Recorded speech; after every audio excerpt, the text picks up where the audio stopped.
করবেন আপনি? আজকে আমি ফেসিয়াল করব, চুল কাটবো আর ভুরুটা করব। আচ্ছা ঠিক আছে, চলুন তাহলে করে দিই। হ্যাঁ,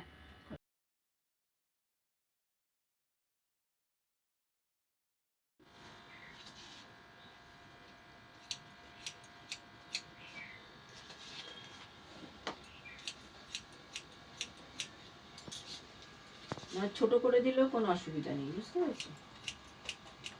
পোস্ট করে দেয় এখানে ওই দিকটা দিয়ে।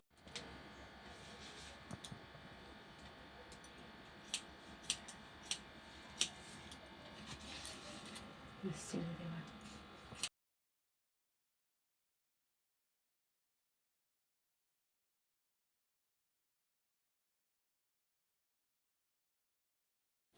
আমি আজকে এখানে টুম্পার এখানে এসে ভুরু প্লাক করলাম, ফেসিয়াল করলাম আর চুল কাটলাম। আর ও খুব যত্ন সহকারে সম্পূর্ণটা করে। আপনারাও পারলে এখানে এসে একবার হলেও দেখবেন যে কেমন করে ও করে। খুব সুন্দর, আমি প্রথম থেকে ওর সাথে করি, এই জন্য আমার খুব ভালো লাগে ওর জিনিস। থ্যাংক ইউ কাকিমা।